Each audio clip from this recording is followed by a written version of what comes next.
창세기 1장에 보시면은 창세기 1장 1절에 창조하다라는 단어가 처음 등장합니다. 히브리어로 바라라고 하는 동사인데 창조하다는 바라가 그때 한번 나오고 그 이후에는 창조라는 바라를 전혀 쓰질 않아요. 사실 그 이후에 일어난 일은 전부 다 창조 아닙니까? 빛을 창조하시고 물막을 창조하시고 중력을 창조하시고 식물을 창조하시고 천체를 창조하시고 전부 다 바라라는 단어를 써야 될 것 같은데 그 창조하다라는 단어를 처음에만 쓰고 그 후로는 쓰지를 않습니다. 그리고 대신에 가라사대 이런 아마르 혹은 나바르라는 히브리 동사를 대신하는 것을 볼 수가 있어요. 이건 뭐냐 하면 창조하다라는 말을 엄청나게 강조하는 겁니다. 창조하다라는 바라를 써야 될 것 같은데 오히려 안 쓰고 아끼는 거예요. 그럼 창조하다라는 게 무슨 뜻입니까? 전무한 상태에서 있는 상태로 바뀌는 거예요. 창조는 없는 게 생기는 거예요. 그거는 메이크의 개념은 아닙니다. 있는 걸 가지고 빚은 건 아니다 이거예요. 없던 데서 그냥 있어지는 거예요. 그게 창조인데 이것은 그렇기 때문에 창조주에게만 쓰는 단어죠. 무신종교라든가 다신교에서는 이런 말을 쓸 수가 없어요. 유일하신 창조주가 창조하셨다. 창조주가 꼭 붙여서 쓰는 말이기 때문에 함부로 쓸 수 있는 말이 아닙니다. 그러면 하나님이 뭔가를 만드실 때는 항상 바라라는 단어를 창조하다라는 말을 꼭 붙여 써야 될 것 같은데 여기까지는 없다 이거예요. 없다가 오늘 본문에 21절에 창조하다라는 단어가 갑자기 또 등장을 하는 것입니다. 그럼 뭘 창조하셨다고 그러냐 할 때 여기 생물이라고 되어 있죠. 히브리어로 네페시 하이야 그럽니다. 네페시 이걸 창조하실 때 갑자기 창조라는 단어를 끄집어내신 거예요. 그럼 네페시가 뭐냐? 그거는 혼을 뜻하는 겁니다. 여기 생물이라고 되어 있지만 이것은 혼을 뜻하는 말이에요. 다시 말하면 혼을 창조하실 때 창조라는 단어를 다시 꺼내셨다. 그러니까 그전에는 바라라는 말을 쓸 때 하나의 대표적인 단어로 쓴 거죠. 물질을 창조하시고 생명력을 창조하시고 중력이고 질서를 창조하시고 에너지를 창조하시고 물질의 생명력을 결합하는 거기까지를 창조하다라는 단어로 묶어서 말씀을 하신 거고 그 다음부터 지금부터는 또 다른 국면을 얘기하는 거예요. 이제는 차원이 다르다. 혼을 창조한 거는 그전까지와의 창조와는 또 다르다. 그래서 여기서 창조하다라는 말을 하면서 다른 국면을 말씀을 하시는 겁니다. 그러니까 그전에는 물질을 창조하시고 거기에 생명력을 더하는 식물이죠. 거기까지 창조를 하신 다음에 거기다가 오늘은 뭘 더하셨느냐 할 때 혼을 더하셨다. 여기서부터 다른 세계가 된다 이겁니다. 그래서 혼을 더하셨다. 혼을 창조하셨다. 이거를 굉장히 강조하는 겁니다. 이 네페시라고 할 때 앞으로도 여러분이 이게 굉장히 중요한 단어이기 때문에 소개를 하는데 여러분이 외워두시면 좋아요. 이 네페시라고 할 때 6가지 뜻이 있어요. 근데 이게 6가지 우리가 다 알아야 되느냐 그럴 수 있지만 다 알아야 됩니다. 알아놓으면 나중에 이게 다 이해가 되거든요. 네페시는 어떤 뜻이 있냐면 처음에 공기라는 뜻이 있어요. 그 다음에 비슷하게 바람도 네페시라고 합니다. 또 비슷하게 호흡 이것도 네페시예요. 그러다가 생기 이것도 네페시예요. 그런데 거기다가 생명 그것도 네페시라고 번역을 합니다. 그래서 오늘 본문에 생물 그랬는데 그것도 생명이란 뜻이죠. 살아있는 네페시다. 그리고 6번째는 영이다. 영도 네페시다 이렇게 말합니다. 공기, 바람, 호흡, 생기, 생명, 영 이걸 모두 다 네페시라고 하고 그래서 네페시라고 나올 때는 그거를 어디다 적용시킬 것인가 이것이 번역의 문제가 되는 거예요. 네페시는 이 6가지 개념이 다 들어있습니다. 그래서 앞으로도 이 네페시가 자주 언급이 되기 때문에 이 개념이 여러분들 대단히 중요하게 생각을 하셔야 되는 부분이고 그래서 1절에 창조를 하실 때까지만 해도 식물의 생명력이 포함된 것을 물질에다가 더한 것을 그런 것을 창조라고 했고 21절부터는 이제 혼이 포함되면서 그건 뭐냐? 혼이 포함되면서부터가 생명이다. 이걸 하나님은 말씀하고 있는 거예요. 그래서 식물까지는 우리가 식물을 생명이라고 하는 사람도 있죠. 물론 그것은 영생을 상징하긴 합니다. 식물이란 것은 비워내면 또 자라고 비워내면 또 자라고 그렇잖아요. 영생을 뜻하는 거긴 한데, 그러나 우리 인간의 생명, 동물의 생명, 이 육신의 삶을 살 때 생명을 얘기할 때는 식물이 아니에요. 식물은 생명이 아니에요. 성경적 개념에서는. 생명은 언제서부터냐? 네페시가 들어있는 존재에서부터가 생명이에요. 우리가 식물인간이라고 하잖아요. 그것도 현실 아닙니까? 그거는 살아있는 것 같은데 살아있는 게 안 죽은 거예요. 마찬가지로 혼이 들어있고 자기 의지로 뭘 할 수 있는 때에 그걸 생명이라고 성경은 말하는 거지. 그 전까지는 그게 생명력은 있어요. 물질의 생명력이 더해진 거예요, 식물은. 그렇지만 그것은 진정한 생명은 아니고 혼이 더해졌을 때 내 생각과 이성과 의지를 가지고 살아가는 그런 존재를 네펫이다, 생명이다, 그렇게 말하는 것입니다. 자, 그런데 오늘 본문에 이렇게 동물을 창조하는데 동물서부터가 생명이에요. 근데 본문에 보시면은 물을 엄청 강조하고 있는 것을 여러분이 보실 수가 있죠. 20절에 보시면은 하나님이 가라사대 물들은 생물로 번성케 하라. 물을 굉장히 강조하는 걸 볼 수가 있지 않습니까?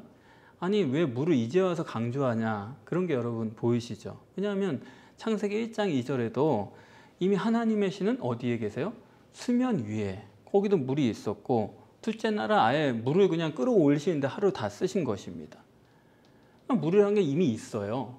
그리고 식물도 물이 없으면 번성할 수 있나요? 식물을 지으셨는데, 아니, 식물도 물이 있어야 돼요.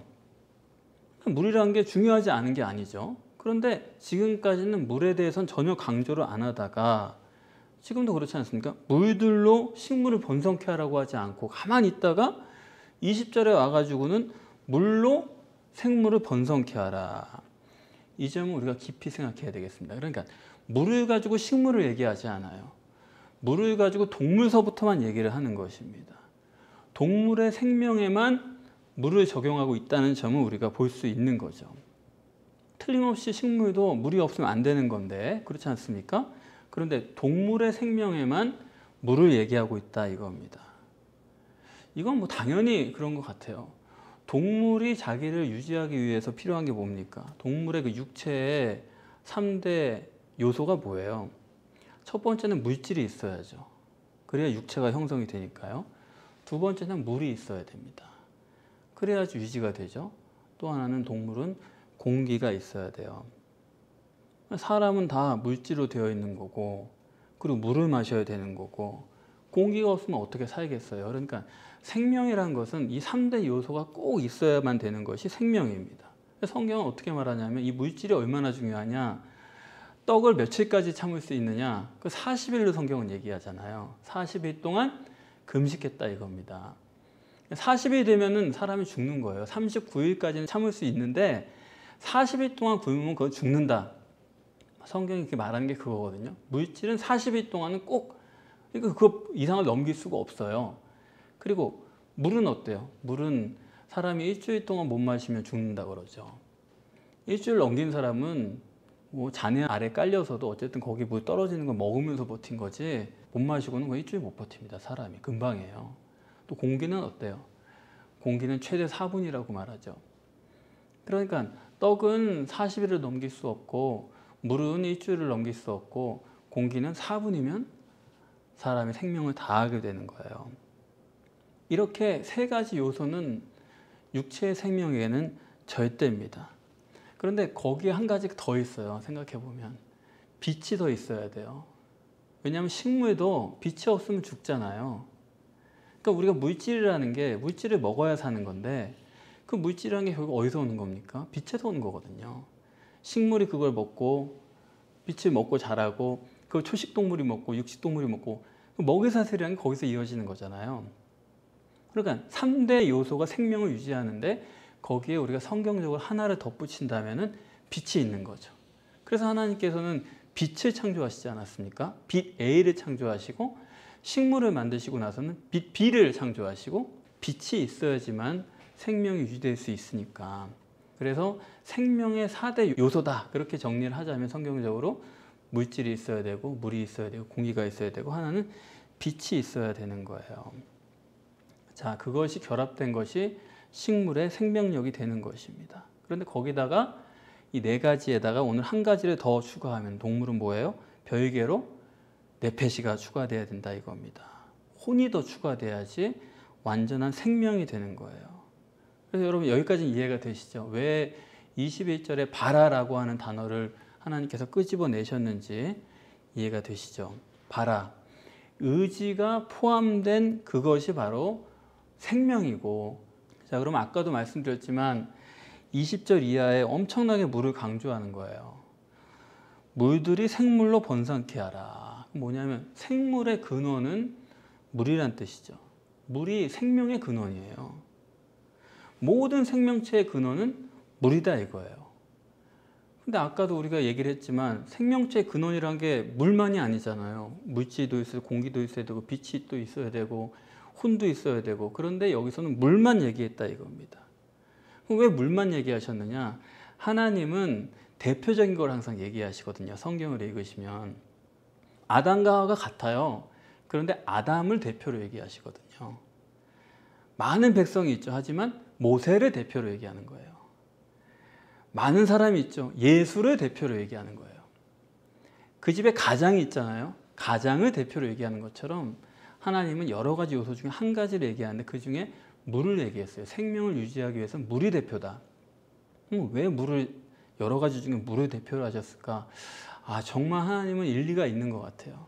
뭐냐면 물은 물질과 공기의 중간입니다. 그래서 물을 택하셨다고 저는 생각이 들어요. 물이란 것은 공기도 아니고 수증기도 아니고 물질도 아니고 그 중간이거든요. 물이란 게. 그래서 하나님은 물을 택하셨다. 저는 그렇게 생각을 해요. 사실 물이란 게 생명의 근원 맞죠. 물고기들은 담수가 됐든 해수가 됐든 거기서 살잖아요. 그 물을 먹으면서 살거든요.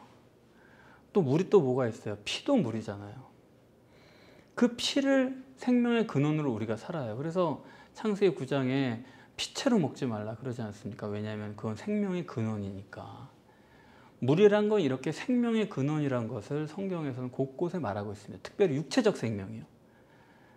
물이고 피고 이런 것이 다 생명의 근원이고, 그것은 물질과 공기의 중간에 있는 그런 역할이기 때문에 하나님은 물이란 것을 대표로 들어서 물들로 생명을 번성케 하라 그렇게 말씀하는 것입니다. 지금 성경에만이 이렇게 물을 생명의 근원으로 말하는 게 아니고 진화론자들도 다 그렇게 얘기를 하잖아요. 진화론자들이 예컨대 화성이나 뭐 그런 곳에 가서 생명의 흔적을 찾으려고 할 때 그 사람들이 무슨 화석을 찾는 게 아니거든요. 거기 미생물도 살죠. 박테리아도 살고. 그런 거를 조사할 수 있는 게 아니에요. 미생물도 생물이잖아요. 그런 거 찾아가지고 여기 생명이 있었다 그런 말을 하고 싶은 게 진화론자들인데, 그런 거 다 조사할 수 없으니까 그 사람들이 뭐라 그러냐면 여기 물의 흔적이 있었냐 들어보셨죠? 야, 화성에 물의 흔적이 있다는 거예요. 이런 식으로. 달에 물의 흔적이 있냐 이거예요. 그러니까 그 사람들도 알게 모르게 물이 생명의 근원이라는 걸 알고 있습니다. 물이 있어야지만 생명이 유지된다는 걸 알아요. 그래 물의 생명의 근원이다. 진화론자들이랑 창조론자들이랑 맞는 게 그 부분이거든요. 그래서 하나님도 벌써 물질과 공기, 그 사이에 있는 물이라는 것을 생명의 근원으로 말씀하시고 일관되게 물들로 생물을 번성케 하라 그랬습니다. 그러면 물이라고 하셨느냐? 이 물이란 게 얼마나 중요한지 몰라요. 하나님께서 산 위에 만년설을 둬가지고, 캘리포니아 같은 데는 다 사막인데 산 위에 만년설을 이미 하나님이 올려두셔가지고 그게 졸졸졸 흘러내리거든요. 그걸 가지고 지금 먹고 살아요, 캘리포니아 사람들이. 물이 그렇게 생명의 근원이에요.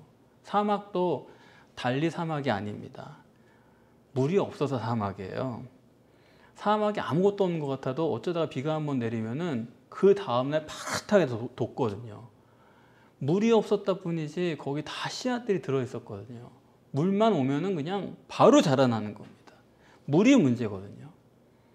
그러니까 노아 홍수 때 생각해 보면 그때는 지구를 물막으로 다 덮어놔가지고 나쁜 방사선이라든가 광선 같은 거 다 막아주시고 또 안개만 땅에서 이렇게 올라와서 지면을 적셔주고 습도와 온도가 완벽하고 그때는 정말 지구가 살기 좋은 때였을 거예요.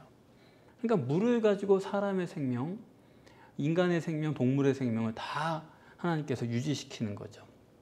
그런데 이 물을 하나님께서 왜 이렇게 강조하시느냐? 자, 인간을, 육신을, 생명을 유지하는 대표 3가지 중에서 물을 택하신 건데 이 물이란 것은 성경적으로 어떤 의미가 있냐면요. 물은 구원과 생명을 주지만, 그렇죠? 물을 마시면 되잖아요. 그런데 그것은 심판과 멸망을 뜻하기도 하는 게 물입니다. 그래서 물을 통해서 노아의 홍수 심판을 하는 거 아닙니까? 침례라는 것도 물속에 들어갈 때는 죽음이에요. 그런데 물 밖으로 나올 때 부활이에요. 그러니까 물이란 거는 양면이 있는 겁니다. 물이 있음으로 인해서 생명이 있고 물이 없으면 그게 심판이 되고 기근이 되고 죽음이 되는 거거든요. 무슨 말씀인지 이해가 되시죠? 그래서 물이란 것은 생명에 있어서는 양면이 있는 거예요.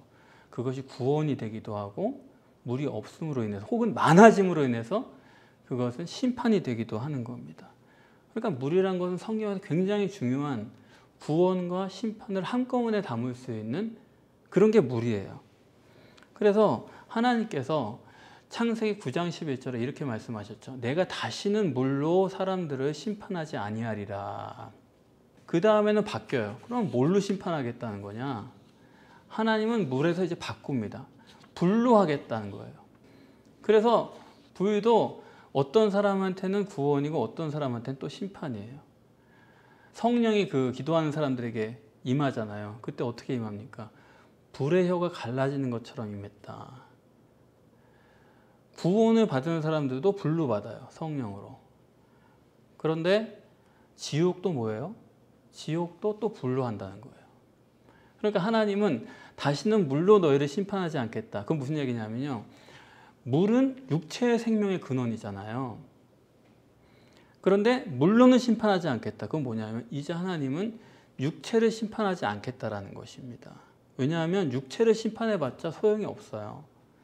아무리 뭐 환경을 나쁘게 하고 벌을 주고 해봤자 사람의 마음은 안 바뀌어요. 환경을 좋게 해주고 뭐 문제를 풀어주고 해봤자 그땐 좋죠. 하지만 그런다고 사람 변화되는 건 아니더라고요. 그러니까 육체 가지고 하나님 더 이상 하지 않겠대요. 육체 가지고 잘해줄 것도 없고 벌할 것도 없고 그런 문제가 아니라는 거고 그럼 뭘로 하겠다는 거냐? 이제는 불로 하겠다. 그건 뭐예요? 영으로 하겠다는 거죠. 영으로. 성령도 불로. 지옥도 불로. 거기는 육체가 가는 곳이 아니고 영혼이 가는 거예요. 영혼이 만나는 게 바로 불이에요. 왜냐하면 영이 인간의 근원이잖아요. 백날 육을 심판해봤자 소용도 없고 그러니까 하나님 잘못 믿는다고 해서 육에 그렇게 고난이 오는 것도 아니에요. 왜냐하면 하나님은 그렇게 관심이 없으니까.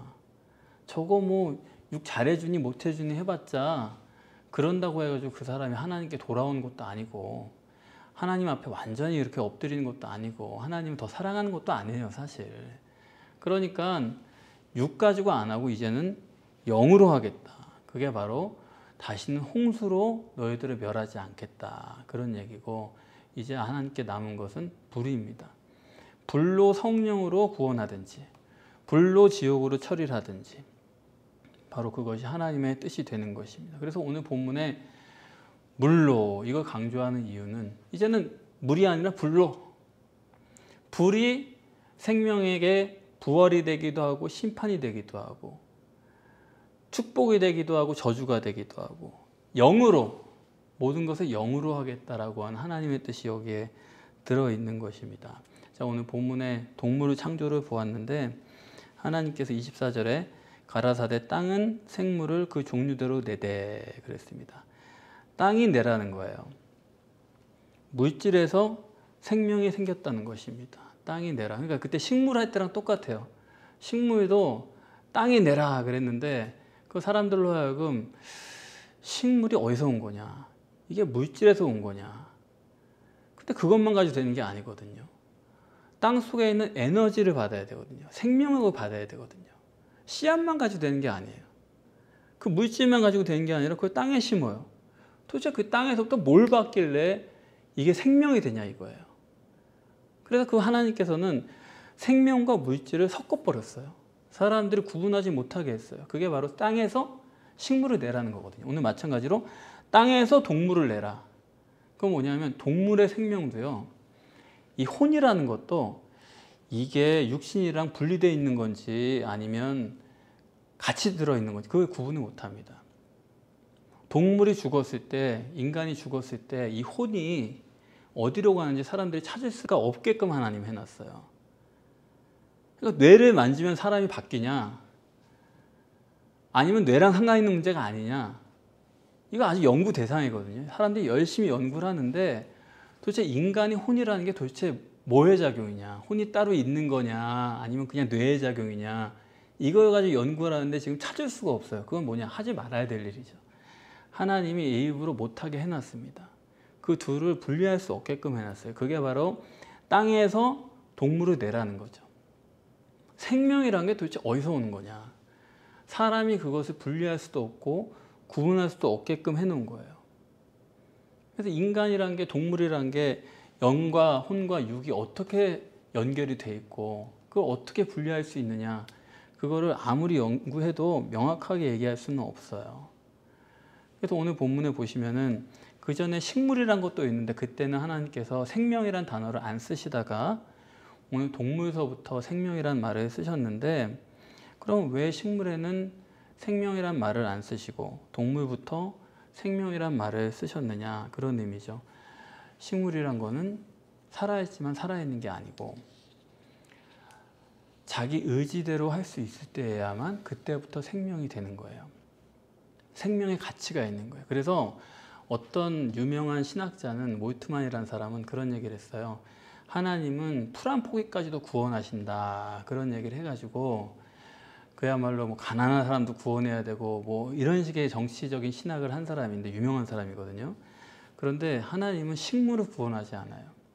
왜냐하면 그건 생물이 아니에요. 그건 생명이 아니에요. 식물은 자기 의지가 없거든요. 자기 의지를 가지고 할 수 있는 존재를 가지고만 하나님이 구원을 합니다. 우리가 의지를 가지고 살아요. 혼을 가지고 다 살아요. 그런데 여기에 내 혼만 가지고 될 수 있는 게 아니고 빛이 들어와야 돼요. 아까 생명의 역사에는 꼭 빛이 더해져야 된다는 말씀을 드렸잖아요. 그래서 빛 A를 만들고 그 다음 빛 B를 만들고, 빛이 있어야지만 생명의 역사가 나타날 수 있어요. 그래서 동물도 마찬가지입니다. 혼을 주셨어요.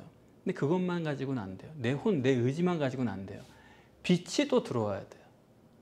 그게 뭐냐면 바로 성령이죠. 초월적인 빛 A가 있고 지구 속에 들어와 있는 영원히 내주하는 빛 B가 있어요.